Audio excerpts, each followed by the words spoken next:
बहुत तरस आता है मुझे तेरे पर, बहुत तरस। पर मैंने अपने आप को समझा लिया है कि दया माया छोड़ दूं और तुझे मारकर दया से मुक्त हो जाऊंगी और तू अपने इस जीवन से मुक्त हो जाएगी।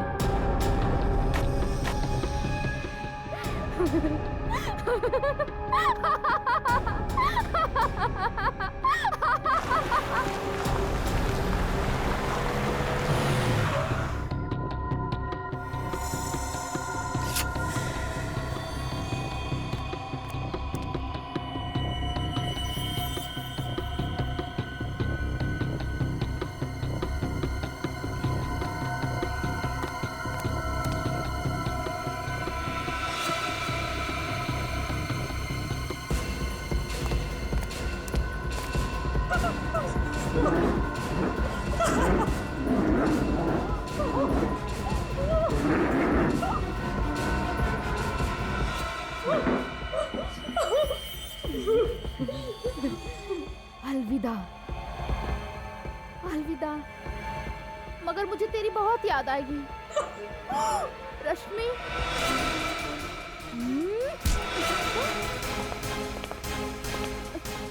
कौन हो तुम? भला कोई किसी औरत को इस तरह पकड़ता है क्या? तुम्हारे घर में माँ बहन नहीं है क्या? छोड़ो, छोड़ो मुझे। सब है। तो फिर छोड़ो ना। ओ भाई साहब, बोलो ना इन्हें, कितना बदतमीज है। छोड़ो। चलो शांत हो जाओ। बदतमीज? बैठ, शांत हो जाओ। अब मैं आ गया हूं ना, तुम्हें कोई कुछ नहीं कहेगा, समझे? हाँ समझी। बीमार रही है, इस वक्त ही अपने आप को एक औरत समझ रहा है। फोन किया है मगर जुर्म का एहसास नहीं से। अजीब बीमारी है सर, ऐसा लगता है जैसे एक ही शरीर में दो लोग हैं। हाँ, जब ये लड़की बन जाता है तो उसे याद नहीं रहता कि जब ये अर्नव था किसने क्या किया था, और जब अर्नव बन जाता है तो लड़की के रूप में क्या किया वो भूल जाता है। रश्मि, तुमने हमसे ये बात क्यों छुपाई कि अर्नव तुम्हारा भाई है? सब मैं डर गई थी। मुझे लगा कि अगर मैंने आपको भैया की बीमारी के बारे में बता दी तो आप इन्हें मुझसे अलग कर देंगे, जेल में डाल देंगे, फांसी दे देंगे। भला इसमें भैया की क्या गलती है कि सब कुछ तो इनकी बीमारी की वजह से हुआ है। तो वैसे सोच भी कैसे सकती हो? तुम्हें पता नहीं था कि ये एक मानसिक रोगी और ऐसे पेशेंट्स को फांसी नहीं होती? और अगर आपने ये बात हमें पहले बता दी होती तो अर्नव का आज इलाज चल रहा होता किसी अच्छे साइकियाट्रिस्ट के पास, और आपकी ये हालत नहीं होती। सर, मैंने भैया का इलाज करने की बहुत कोशिश की मगर ये मानने को तैयार ही नहीं कि ये बीमार है। ये बात तुम्हें समझना चाहिए रश्मि। एक स्प्लिट पर्सनालिटी डिसऑर्डर का पेशेंट तो यही कहेगा ना, उसे तो कुछ याद ही नहीं रहता। सर, इसी डर की वजह से मैं भैया से अलग रहने लगी। भैया कुछ भी कर सकते हैं। अभी आपने देखा ना, अगर आप लोग वक्त पर नहीं आते तो ये तो मुझे मार ही डालते। मुझे नहीं पता था सर कि मेरे जाने के बाद भैया की हालत इतनी बिगड़ जाएगी। तुम चिंता मत करो, किसी अच्छे साइकियाट्रिस्ट को दिखा के अर्नव का इलाज करवाएंगे। अर्नव बीमार है, बुरा नहीं, ठीक हो जाएगा। सूरज, एम्बुलेंस बुलाओ।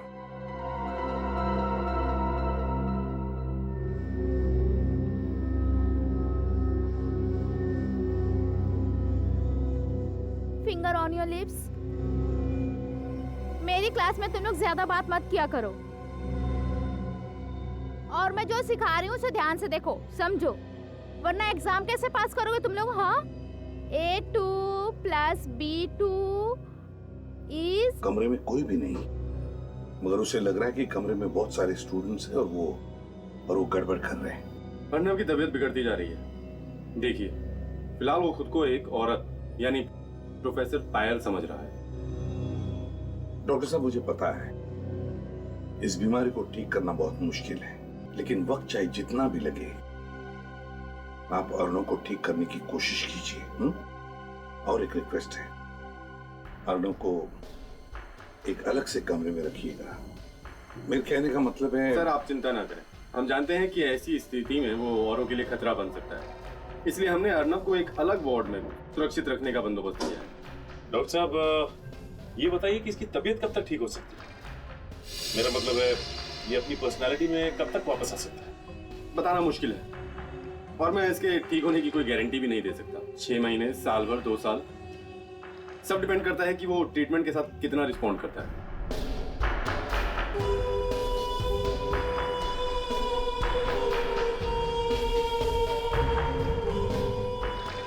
ठीक है डॉक्टर साहब, अब हम चलते हैं।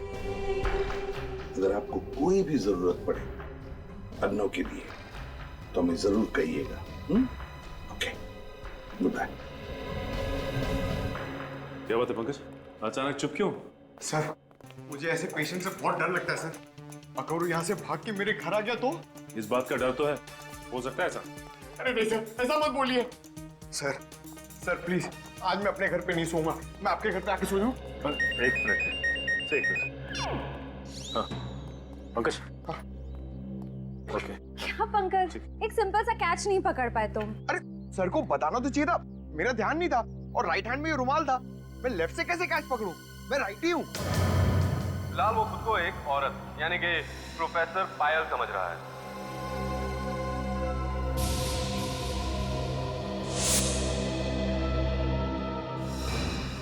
माय गॉड सचिन,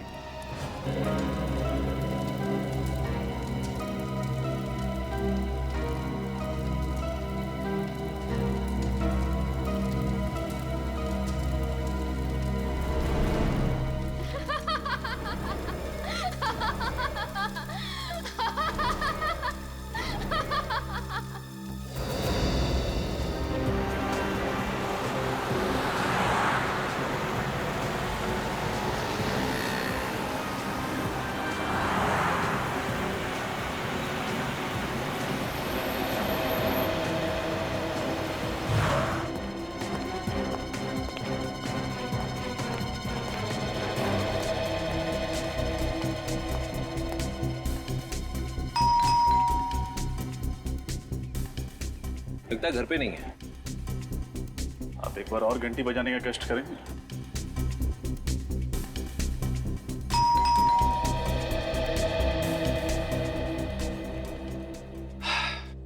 सर लगता है रश्मि घर पे है नहीं। हम लोग क्यों अपना टाइम वेस्ट करें, चलते हैं यहाँ से। After you.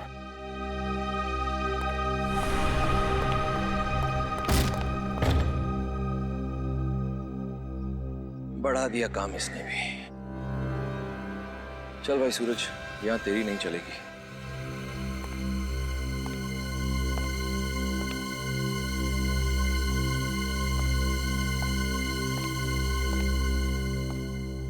पूरे घर को छान मारो। यस सर, आज सारे सबूत अच्छे से मिटा दूंगा। देखता हूं कैसे करते हैं केस सॉल्व।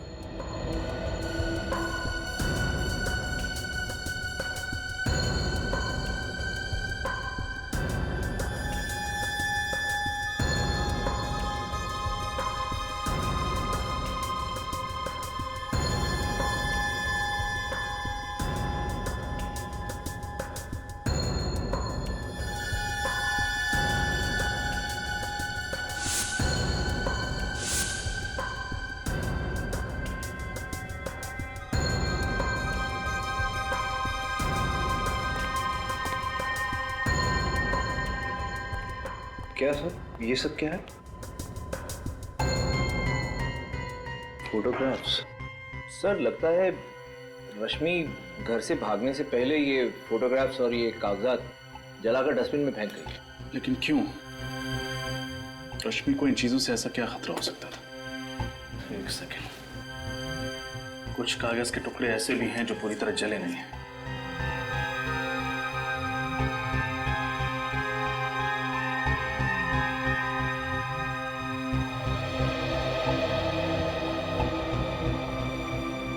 PSY।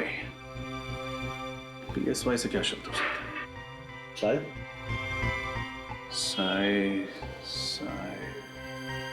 साइकियाट्रिस्ट। ये किसी साइकियाट्रिस्ट का प्रिस्क्रिप्शन है। लेकिन अब कौन से साइकियाट्रिस्ट का, ये कैसे पता लगेगा?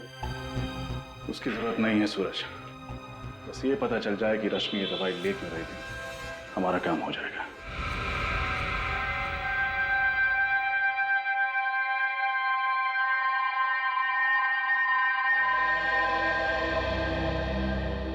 ये ड्रग तो स्प्लिट पर्सनालिटी डिसऑर्डर के पेशेंट्स को दी जाती है।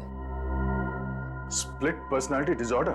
जी हाँ, ये ऐसे पेशेंट्स होते हैं जिनमें दो पर्सनालिटीज होती है, एक जो अपनी खुद की होती है और दूसरी जो अपनी ओरिजिनल पर्सनालिटी से बिल्कुल अलग होती है। यूँ समझो कि एक ही शख्स के अंदर दो इंसान जी रहे हो सकता है कभी कभी दो से ज़्यादा भी इंसान जी रहे हो। डॉक्टर, जब ऐसे पेशेंट्स अपनी पर्सनालिटी बदलते हैं तो क्या करते हैं? ये कुछ भी कर सकते हैं, मगर जब वो अपनी ओरिजिनल पर्सनालिटी में वापस आते हैं तो उन्हें याद ही नहीं रहता कि उन्होंने किया क्या था। मतलब जब पेशेंट पर्सनालिटी ए में होता है तो उसे ये याद नहीं रहता कि पर्सनालिटी बी में उसने क्या किया था, और जब वो पर्सनालिटी बी में होता है तो उसे ये याद नहीं रहता कि पर्सनालिटी ए में उसने क्या किया था। एग्जैक्टली। सर, यानी जब रश्मि ने बकुल का खून किया तब वो रश्मि नहीं थी, कोई और शख्सियत थी। तभी तो जब हमने भी पूछा तो हमें कुछ बताया नहीं, एकदम नॉर्मल बिहेव कर रही थी, क्योंकि उसे याद ही नहीं होगा कि उसने बकुल का खून किया। लेकिन सर, डॉक्टर सालुंखे का कहना है कि बकुल को और उस नौकर को किसी आदमी ने मारा था। लेकिन सर, हमें ये बात भी तो अच्छे से पता है कि उस नौकर का खून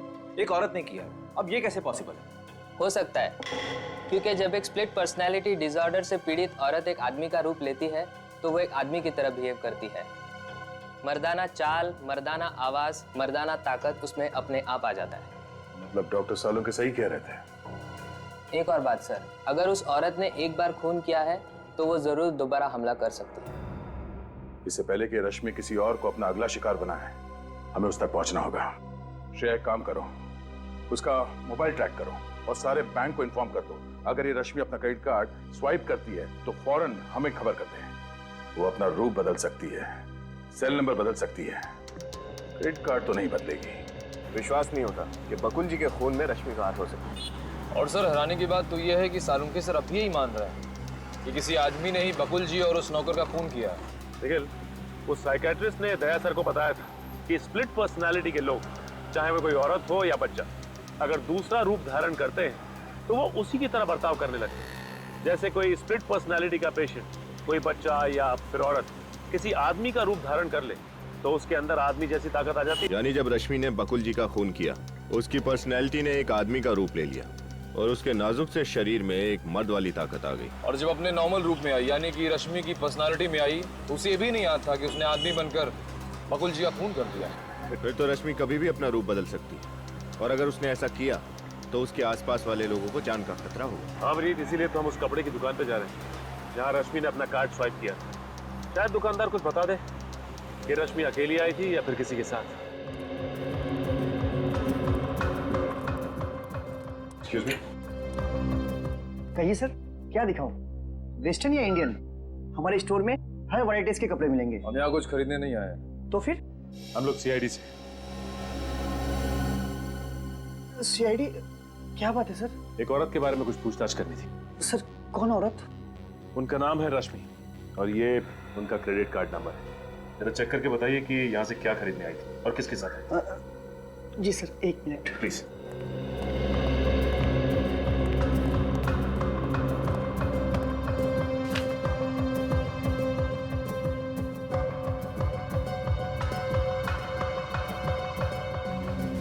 सर, ये हो बिल सर।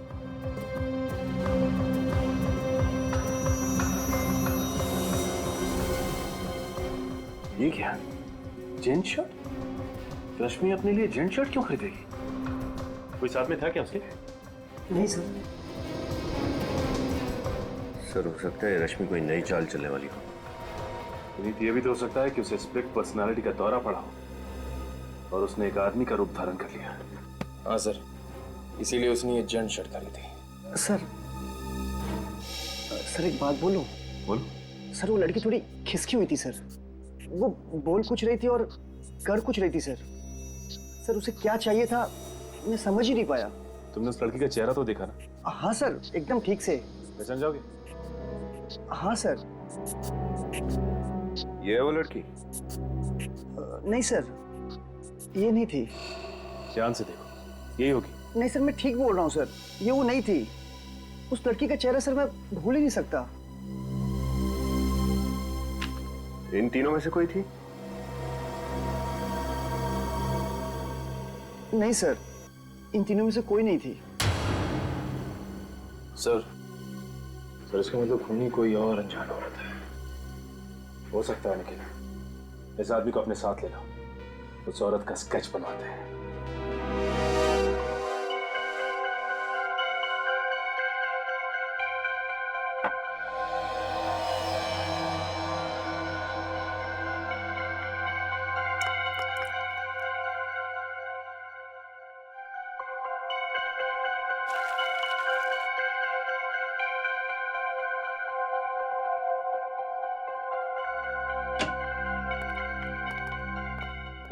हाँ। सॉरी। अरे यार, आज दिन किधर से उगा भाई? एसीपी प्रद्युमन और सालुके को सॉरी? यार गलती हो गई थी इसलिए सॉरी कह दिया, उसमें क्या हुआ? गलती? कैसी गलती? सालुके तो कह रहा था ना कि वो खून किसी मर्द ने किया है, और हम कह रहे थे कि वो खून किसी औरत ने किया है। तो सही था सालुके। सही था ना? सही था ना? अरे सही कैसे नहीं होगा बॉस? मेरा अंदाजा कभी गलत नहीं होता, बरसों का एक्सपीरियंस है आफ्टर ऑल। आधा सही था तू, आधा। आधा सही मतलब? सालुके, वो जो औरत है ना जिसने खून किया है, वो एक स्प्लिट पर्सनालिटी डिसऑर्डर की मरीज है। उसके जहन में, उसके शरीर में जब भी कोई मर्द घुसता है ना, तो मर्दों वाला बर्ताव करती है। ओह आई सी, इंटरेस्टिंग। बट एनीवे, आधा सही तो हूं ना? तो बॉस, इसका मतलब सालुके को रिटायर होने की तो जरूरत नहीं है ना? क्या करूं, छुटकारा भी नहीं, पाला जो पड़ गया तेरे से। अरे यार, यही तो गलत है तुम्हारा। कब बॉस बन जाते हो, कब दोस्त रहते हो, पता ही नहीं चलता। एनीवे, आज सालुके लड़ाई के मूड में बिल्कुल नहीं है। भाई, आज आप लोगों का मनोरंजन नहीं हो सकता है। अरे सर, ऐसी बात क्यों कर रहे हैं आप? सच कह रहे हैं सर। आप लोग जब झगड़ते हैं ना, तब मनोरंजन नहीं, हमें टेंशन हो जाती है। टेंशन होती। सालुके साहब, हाँ, ये देखिए। एक मिनट बस। क्या? ये फोटो। गुड जॉब तारिका। तुम एक काम करो, बाकी के फोटोज भी साफ करो। सर। बस मैं तुम्हें कुछ दिखाना चाहता हूँ। पंकज, लाइट ऑफ करो जरा।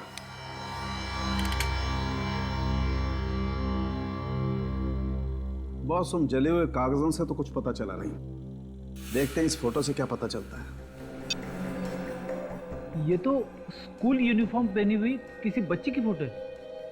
हाँ, 10-12 साल की उम्र लगती है। और लगता है उस लड़की के साथ कोई लड़का भी खड़ा है। सर, आप कैसे पता चलेगा कि ये लड़की कौन है और उसके साथ ये लड़का कौन है? अभी पता लगेगा।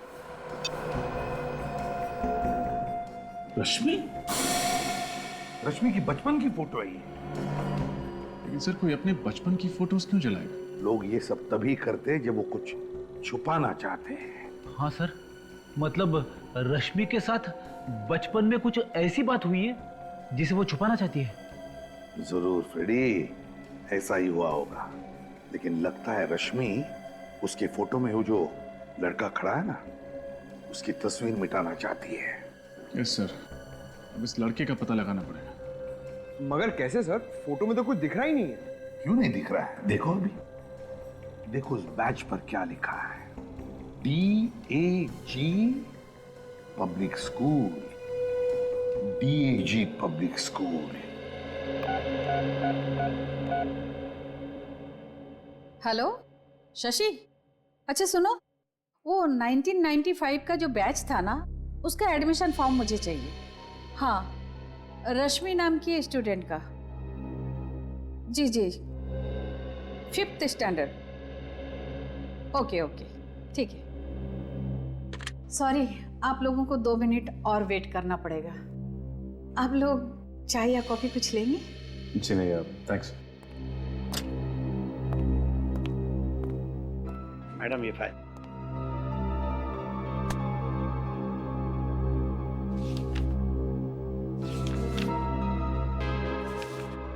ये रही फाइल, इसमें रश्मि की सारी डिटेल्स है।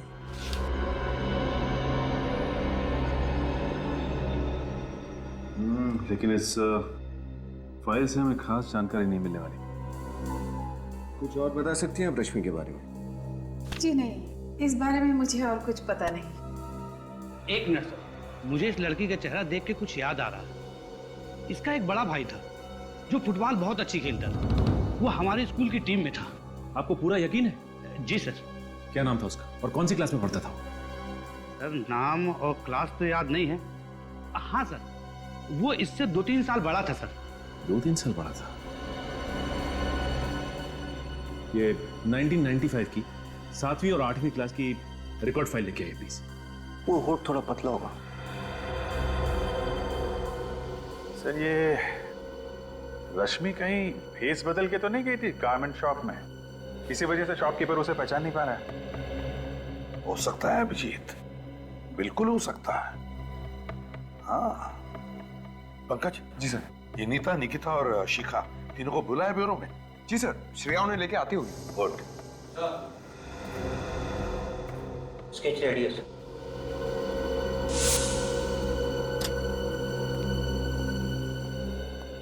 मैडम ये रही फाइल। हाँ, ये लीजिए।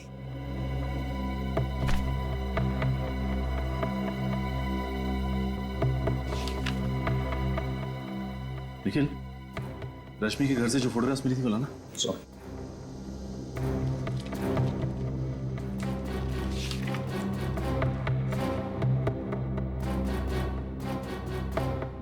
माय गॉड, ये देखो, रश्मि का भाई कोई और नहीं बल्कि अर्नव है। मतलब ये प्लानिंग इन दोनों भाई बहन ने मिलकर की थी। यही थी वो औरत? हाँ सर, हमारे स्टोर में यही औरत आई थी। सर आइए आइए, स्केच को अच्छी तरह से देखिए, गौर से देखिए और बताइए कि आप जानते हैं इसे?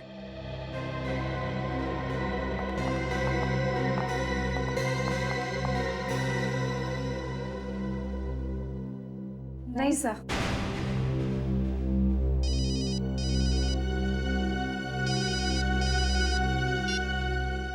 हाँ सचिन। सर ये अर्नव और रश्मि दोनों भाई बहन हैं। माय गॉड, तो ये बात है। और ये सारा का सारा खेल इन दोनों ने मिलके खेला था। Good work. क्या हुआ सर? अभिजीत, रश्मि और अर्नव सगे भाई बहन हैं। क्या सगे भाई बहन? हाँ, सगे भाई बहन। क्यों नहीं ताई, आपको तो पता था ना कि रश्मि और अर्नव सगे भाई बहन? नहीं सर, मुझे बस इतना पता था कि रश्मि बकुल की सेक्रेटरी है। वो दोनों भाई बहन है ऐसा तो मुझे कुछ नहीं पता। और शिखा जी आपको भी नहीं मालूम कि रश्मि अर्नव की बहन है? नहीं सर, मुझे इसके बारे में कुछ नहीं पता। बड़ी अजीब बात है, आप तो अर्नव की मंगेतर है ना, और आपको ही नहीं पता? सर, अर्नव ने मुझे इसके बारे में कुछ भी नहीं बताया था। ठीक है, आप लोग जा सकती हैं।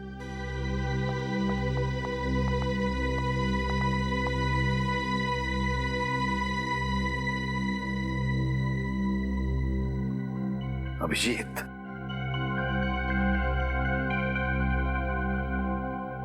अभिजीत तुम कह रहे थे ना कि औरत भेष बदल कर भी आई होगी। कुछ दिमाग में आ रहा है, कुछ दिमाग में आ रहा है। श्रेया, अर्नव की फोटोग्राफ कंप्यूटर में निकालो। सर, ये रहा अर्नव का चेहरा। अब श्रेया, अर्नव के इस चेहरे पर स्केच में जो जो है वो सब बनाओ। ये ऐसे बाल, ये कानों में बालियां और ये लिपस्टिक।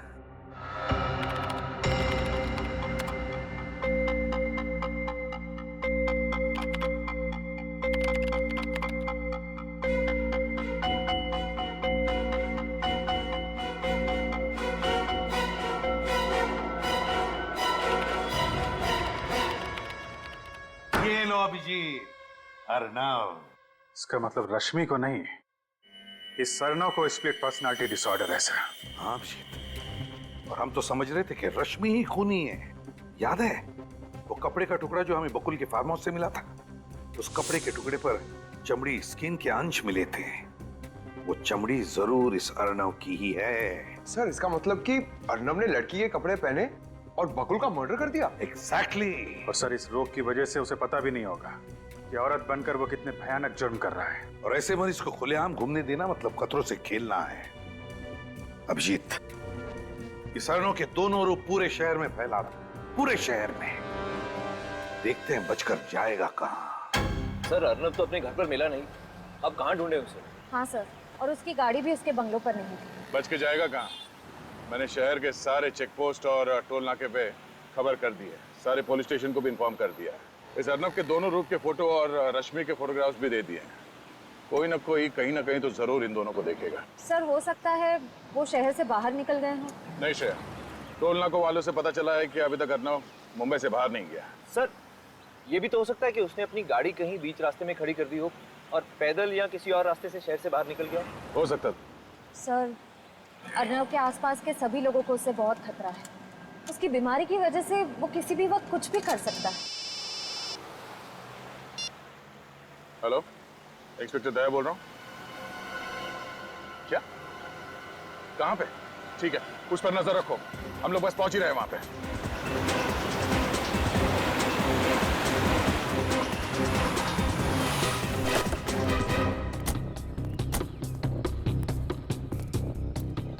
आपने फोन किया था ना?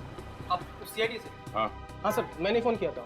वो पोस्टर देखा था ना, वो खतरनाक आदमी का और वो औरत का भी। तो दोनों में से किसको देखा तुमने? साहब वो पोस्टर वाली औरत को, सेम टू सेम वही औरत थी। कहाँ देखा तुमने उस औरत को? इधर दुकान पर आई थी चिप्स लेने के लिए। कब आई थी? अभी थोड़ी देर पहले, तभी तो फोन किया मैं सबको। किस तरह गई वो औरत? वो गाड़ी लेके आई थी? नहीं साहब, वो चलते चलते उस गली से आई, चिप्स लिया और वापस उसी गली में चली गई। चलते चलते इस गली में गई? पक्का यकीन है कि वो इसी गली में गायब हुई? एकदम पक्का साहब, चेहरा इतना अजीब था, भूल कैसे सकता हूँ। सर उसी गली में तो बकुल का फार्म हाउस भी है। बकुल का farm house? Oh no, let's go.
तुम खाओगी? खाओ ना। मैं भी कितनी पगली हूँ, तुम्हारे मुंह पे तो पट्टी बंधी हुई है, तुम खा कैसे सकती हो, है ना? कोई बात नहीं, इसे मैं ही खा लेती हूँ। हाँ?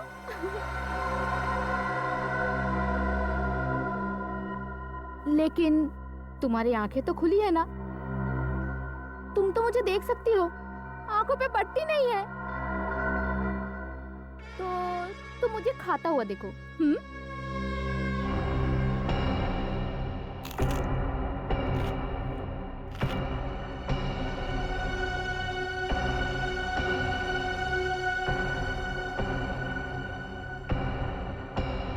तो क्या नाम बताया तूने अपना? रश्मि, यानी कि रेशम रेशम, मुलायम। तेरी हिम्मत कैसे हुई कि तू मुझसे ज्यादा खूबसूरत दिखे? तेरा कोई हक नहीं है, कोई हक नहीं है तेरा, समझी तू? लेकिन अगर तूने हिम्मत की है तो हर गलती की सजा होती है ना? बोल, क्या सजा चाहिए तुझे? बोलना। रेशम रेशम, रश्मि,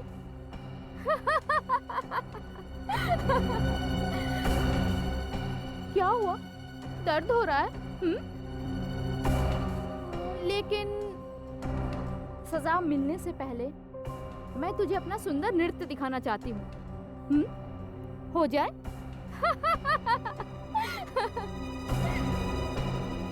पहले मजा, फिर सजा।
हो रही हूँ डंपर के आगे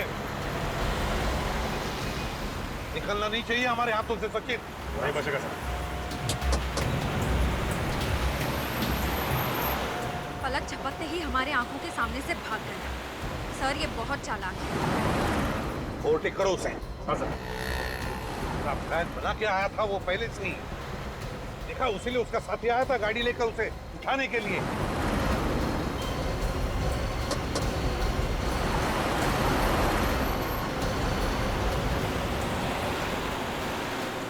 सीआईडी की गाड़ी पास में आ गई है। फटाफट भगाओ। अरे ये लोग ये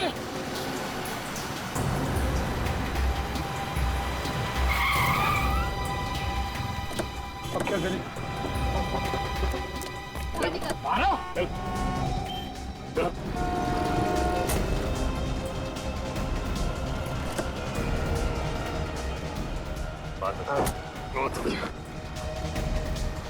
सर रश्मि। रश्मि जी, हमें तो पहले से ही शक था कि अर्णव का साथ तुम दे रही थी। और तू बहुत कर ली तूने एक्टिंग, अब अपनी एक्टिंग हमें दिखा। अर्णव, अपने स्प्लिट पर्सनालिटी डिसऑर्डर की एक्टिंग से तुमने साइकियाट्रिस्ट को भी फंसा दिया। वाह, कहां से सीखी तुमने ये एक्टिंग? कितनी भी एक्टिंग कर लो, लेकिन तुम भूल गए कि हर नाटक पे पर्दा गिरता ही गिरता है। तो फिर बताओ, कहां से शुरू करोगे अपनी कहानी? हाँ, ये सच है कि मैंने स्प्लिट पर्सनालिटी डिसऑर्डर के पेशेंट होने का नाटक किया और बकुल का खून किया। लेकिन बकुल का खून क्यों किया? वो तो तुम्हारा अच्छा दोस्त था ना? नहीं, अच्छा दोस्त नहीं था वो मेरा, बल्कि वो अच्छा इंसान नहीं था, हैवान था वो, हैवान। क्यों? ऐसा क्या किया था बकुल ने? उसने मेरी बहन की जिंदगी बर्बाद कर दी। रश्मि की जिंदगी बर्बाद कर दी? कैसे? बहरूपिया था वो, मक्कार था वो, धोखेबाज था, भोली भाली लड़कियों को अपने जाल में फंसाता था, शादी करता था मुझसे उनकी प्रॉपर्टी के लिए। पहले से 2 शादी कर चुका था वो और मेरी बहन की जिंदगी बर्बाद करना चाहता था फिर से। ये सच है सर, बकुल से मुझे प्यार था, लेकिन मैं उसकी शादीशुदा जिंदगी से बिल्कुल अनजान हूँ। उसने पहला फुसला कर मेरी सारी प्रॉपर्टी अपने नाम पर करवा दी और मैंने उसे मना तक नहीं किया, ये सोचकर कि वो तो मुझसे शादी करने ही वाला था। फिर एक दिन मुझे सच पता चला कि वो तो पहले से ही शादीशुदा है और उसकी एक नहीं बल्कि 2 पत्नियां हैं, नितिका और दूसरी नीता। मैं उससे मिला, उसे समझाने की कोशिश की मैंने उसे कहा कि अगर तू मेरी बहन से प्यार करता है तो अपनी बीवी को तलाक दे दे और रश्मि से शादी कर ले। लेकिन उसने ऐसा नहीं किया। हाँ। फिर हम दोनों ने मिलकर उस राक्षस को खत्म करने का प्लान बनाया। अर्नव ने बकुल को झगड़ा खत्म करने के बहाने फार्म हाउस पर बुलाया और उसका कत्ल कर दिया। बदले की आग में तुमने ना सिर्फ बकुल का बल्कि उस नौकर का भी कत्ल कर दिया। तुम दोनों ने ये जुर्म किया है, अब सजा भी तुम दोनों को होगी, शायद फांसी।